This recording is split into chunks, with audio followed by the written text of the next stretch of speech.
Louisiana executed rapist and murderer Jessie Hoffman nearly 30 years after his crime in the New Orleans area. Andres Fuentes is live with the story at the Louisiana State Penitentiary. And this marks the first time in the state of Louisiana where the state actually used nitrogen gas to execute a prisoner. Now, we did hear from two media witnesses who was there in the execution room, in a waiting room, I should say, witnessing this entire execution. And they tell us that they were introduced into the chamber around 6:15 this afternoon. They saw that Jessie Hoffman was already tied to a gurney with a mask on his face. Officials say that he declined a final meal and didn't want to say any final words. Gas started to flow into his mask around 6:21, and according to those media witnesses, they say that he began to convulse lightly, which the Department of Corrections Chief of Operations tell us that that's something normal with any sort of death. Those witnesses say that Hoffman stopped moving and breathing at about 6:25, 14 minutes after the gas started. 5 minutes after that, officials declared him officially dead.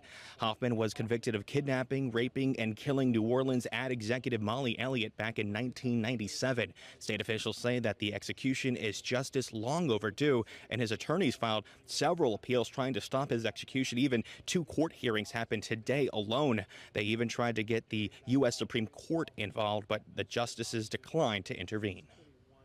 Jessie Hoffman was convicted and sentenced to death by a jury for his heinous crimes. He received multiple appeals. He received even more appeals and review in the last several days. Now he faces his ultimate judgment before God. Now, Hoffman's attorneys tried to change his execution method, saying that Louisiana's constitution forbids torture. State officials have said that they're using nitrogen hypoxia because they can't get a hold of enough drugs for lethal injection. Now, the Attorney General's office says that this execution is a sign that more executions could come as early as this year, with 55 death row inmates still here at Louisiana State Penitentiary. But for now, reporting live, Andres Fuentes, Fox 8, Local First. All right, Jessie Hoffman's wife, Ilona, called her husband a beautiful soul. She called the execution revenge, not justice.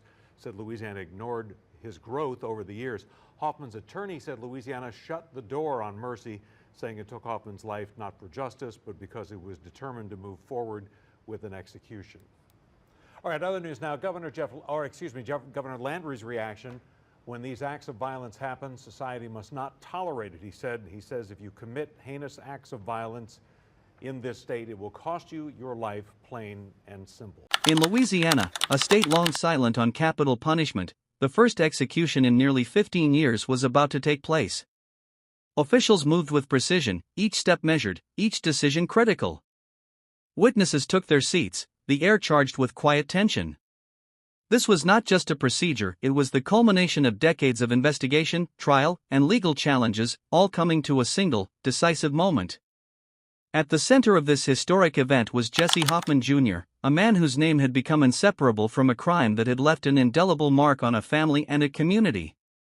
The method chosen was nitrogen hypoxia, untested in the state, introducing a new chapter in how Louisiana approached the ultimate sentence. Beyond the procedures and protocols were the human stories. Officials carried out their responsibilities with unwavering focus. Family members waited years for answers, seeking resolution that had been delayed for decades. Lawyers, investigators, and the courts had all played roles in a process that demanded patience, precision, and the law's full measure. Tonight, the state would carry out a sentence years in the making. But before the final act, the story of the crime, the investigation, and the legal battle would unfold, revealing the complex path that led to this moment. Mary Margaret Elliott, known to her friends as Molly, was 28 years old in 1996. An accomplished advertising executive in New Orleans, she had moved to the city to advance her career while building a life filled with promise. Her daily routine was meticulous work, family visits, and evenings spent cultivating friendships. Friends and colleagues described her as organized, ambitious, and deeply invested in her community. Jessie Hoffman Jr. was 18 at the time, employed at the Sheraton parking garage in New Orleans. He had limited formal work experience and a history that, while not extensively documented in public records, reflected the challenges of adolescence in a complex urban environment. On November 26, 1996, Hoffman's movements intersected with Molly's in a way that would change both their lives permanently. That day, Molly followed her regular schedule, leaving work in the early evening. Hoffman was working his shift at the garage. Surveillance records and witness statements later established the proximity of their paths during the afternoon and evening hours. Law enforcement investigations revealed that Hoffman's interactions were calculated and deliberate, leading to Molly being taken from the location where she had parked her car. The events that followed involved a carefully orchestrated series of actions by Hoffman, designed to evade immediate detection. Bank transaction records confirmed her presence and movements in the hours after leaving work. Investigators later reconstructed the timeline using a combination of witness interviews, physical evidence, and forensic accounting, establishing both the chronology and the methodical nature of Hoffman's actions. This intersection of lives, seemingly ordinary at first, set in motion a sequence of events that would become one of Louisiana's most closely scrutinized criminal cases. Every step taken in those hours contributed to the foundation of the investigation that would unfold over the next several decades. The discovery that a crime had occurred came on the morning following Molly Elliott's disappearance. Law enforcement officials immediately established a perimeter around the area where she had last been seen. Detectives from the New Orleans Police Department began compiling witness statements, noting timelines, and collecting any available physical evidence. Jessie Hoffman's movements that day became a central focus. Security footage from nearby locations and employee logs from the Sheraton parking garage helped investigators reconstruct his actions. Officials meticulously charted each step, confirming the periods during which Hoffman was in proximity to Molly and the decisions he made that escalated the situation. Forensic specialists played a crucial role. They analyzed fingerprints, examined trace evidence, and cross-referenced vehicle records. Each piece of data strengthened the timeline, providing law enforcement with a clear sequence of events. Interviews with coworkers, family members, and acquaintances painted a detailed picture of both the victim and the perpetrator, revealing patterns that proved essential in narrowing the investigative focus. Authorities also evaluated Hoffman's behavioral history. Prior reports, though limited, indicated tendencies that aligned with the actions seen on the day of the crime. Investigators connected these behaviors with the evidence collected, forming a profile that assisted in both apprehension and prosecution. Every procedural step, from collection to analysis, was documented. For example, vehicle logs confirmed Hoffman's presence at specific locations, while witness testimonies established interactions with the victim. These records would later prove critical during the trial. By the end of the week, law enforcement had compiled a comprehensive case file. Each forensic report, every witness statement, and all circumstantial evidence pointed toward Hoffman. It was a methodical process that would set the foundation for the legal proceedings to follow, demonstrating the precision and persistence required to resolve a case that had already captured public attention. If you're still watching, you owe it to yourself and to the truth to subscribe and uncover the rest of this case. Don't miss a single detail.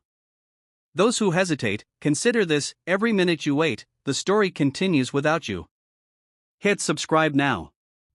For anyone questioning why this matters, imagine letting such history slip by unnoticed. Subscribe before it's too late. If you think you can stay on the sidelines, enter the comments and tell us why you won't subscribe. To truly witness justice in action, subscribing is the only way to ensure you see every revelation unfold. Following the detailed investigation, law enforcement moved quickly to apprehend Jessie Hoffman. Officers coordinated with multiple units, ensuring that Hoffman's arrest would occur without incident. On December 2, 1996, Hoffman was taken into custody at a residence near his workplace. Witnesses present at the arrest reported that Hoffman complied with authorities, showing no immediate resistance, though investigators noted his demeanor was calm yet detached. Once in custody, Hoffman underwent questioning by the New Orleans Police Department. Investigators systematically reviewed the timeline, presenting evidence from vehicle records, witness accounts, and forensic analysis. Each question was precise, aiming to establish a clear narrative of Hoffman's actions. While Hoffman initially offered minimal responses, inconsistencies in his statements drew attention. Detectives meticulously documented every exchange, later presenting these records as critical components of the case file. Court proceedings began in 1997. The prosecution, led by the District Attorney's Office of St. Tammany Parish, outlined the evidence connecting Hoffman to the crime. Testimonies from investigators detailed the careful reconstruction of his movements and the correlation with Molly Elliott's last known whereabouts. Forensic experts explained the significance of physical evidence and corroborated witness observations. Defense attorneys sought to challenge the credibility of certain testimonies, emphasizing Hoffman's age at the time and the absence of prior convictions for serious crimes. However, the weight of the investigation, the thoroughness of law enforcement records, and the clarity of timelines proved compelling. Throughout the trial, jurors were presented with a methodical account of events, including Hoffman's interactions, decisions, and the actions that led to his eventual apprehension. Each witness, expert, and official testimony reinforced the narrative, leaving the jury with a comprehensive understanding of the sequence of events. By the conclusion of the proceedings, Hoffman was convicted and sentenced to death. The court emphasized the deliberate nature of the actions and the overwhelming evidence presented. Appeals and motions followed, extending over decades, but the initial trial established the legal and factual foundation for the eventual carrying out of the sentence. If you want to see how justice unfolds in its entirety, subscribe now or risk missing the rest of this case. Hesitating means letting this story slip past you. Hit subscribe before it's too late. For anyone doubting the importance of every detail, subscribing ensures you witness the full truth. Think you can watch without subscribing? Enter the comments and explain why you won't join us. Don't let decades of investigation and law enforcement work vanish from your understanding. Subscribe and witness the full account. Years of legal proceedings culminated in the scheduled execution of Jessie Hoffman. Louisiana authorities had prepared for the event with strict protocols to ensure the process adhered to the law. On March 18, 2025, Hoffman was escorted to the designated facility, accompanied by his legal counsel and spiritual advisor, as permitted under state regulations. Earlier that morning, Hoffman spent time with his family and advisors, meeting privately to address final concerns.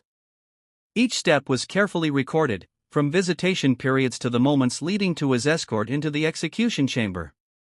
Officials emphasized that the process was conducted in full compliance with the court-issued warrant and state statutes. The execution itself employed a nitrogen hypoxia method, recently authorized by Louisiana lawmakers and first used in the United States in Alabama. Witnesses included state officials, media representatives, and members of law enforcement. Each observer was briefed on procedural details to ensure transparency and clarity. State authorities and the warden oversaw the procedure, confirming that all preparations were correctly followed. The spiritual advisor accompanied Hoffman during the final moments, observing the established protocols. The process concluded with confirmation of compliance with legal and medical guidelines. Officials later provided detailed statements to the press, underscoring that all actions met state and procedural requirements.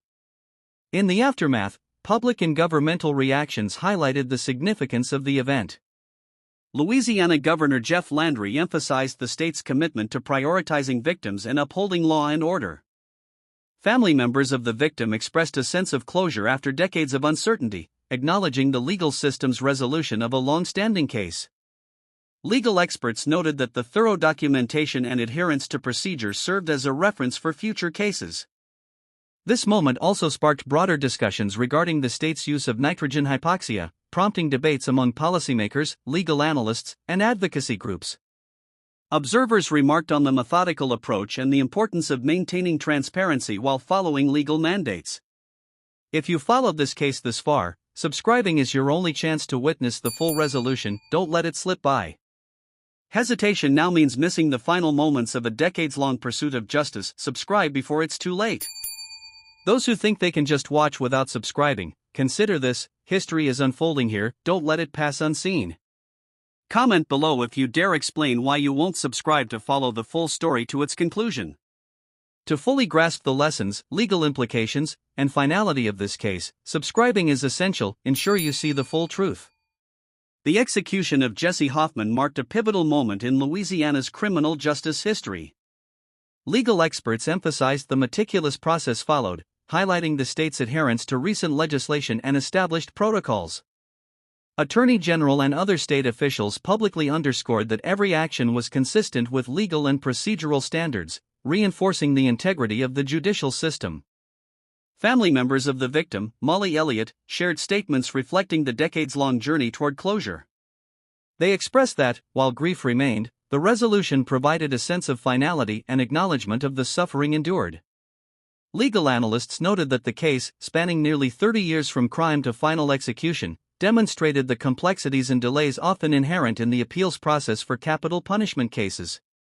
This final chapter also raised significant discussion regarding the broader implications of nitrogen hypoxia as a method of execution. Policymakers and criminal justice observers debated its potential use in future cases, emphasizing the necessity of thorough documentation, transparency, and adherence to legal frameworks. The case highlighted how procedural innovations and legislative decisions intersect with moral, ethical, and legal considerations in the administration of justice.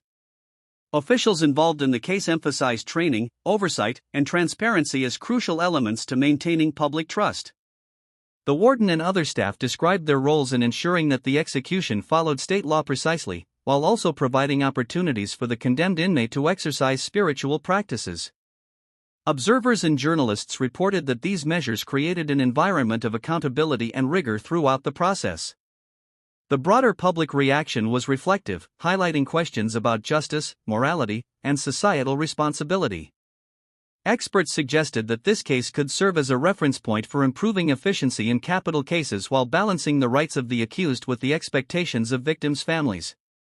If you care about the truth behind cases like this, subscribing ensures you witness every critical detail. Don't miss what comes next. Every decision, every law, and every procedure matters. Subscribe now or risk missing the full story of justice served. Can you afford to watch the legal system in action and not subscribe? The full consequences of these cases are revealed only here. Comment below if you believe you don't need to subscribe. Let's see who truly wants to understand justice in action. Every twist and development in this case shapes the law and public awareness. Subscribe now to follow the complete analysis. As the legal and procedural dust settles, this case stands as a testament to both the patience and complexity of the justice system. It emphasizes the importance of following the law with precision, recognizing the victims' families, and ensuring that the actions of the state maintain accountability and transparency. For viewers, it serves as a chilling reminder of the careful balance between justice, law, and morality. The case of Jessie Hoffman and the decades-long journey toward justice for Molly Elliott offers a sobering perspective on the fragility of life and the weight of accountability. It underscores how every choice, every action, and every legal process can ripple across years, affecting families, communities, and the very perception of justice. Legal experts and officials highlight that the execution followed stringent procedures, adhering to both state law and newly adopted protocols for nitrogen hypoxia. The case serves as a critical example of how precision, oversight, and patience intersect to deliver justice. For the families of victims, the journey has been long and often painful, yet the final resolution offers a form of closure that many years of appeals could not provide. It's a reminder of the human cost behind every headline, the voices behind every statistic, and the personal stakes that exist in every legal decision. The broader lesson for society is stark: laws exist to protect, but vigilance is required to ensure they are enforced properly.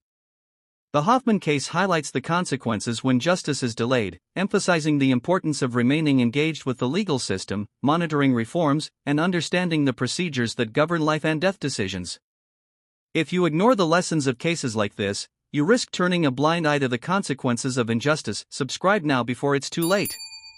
Every failure to understand these events leaves you vulnerable to the very dangers society struggles to control. Hit that subscribe button now. Watching and not subscribing?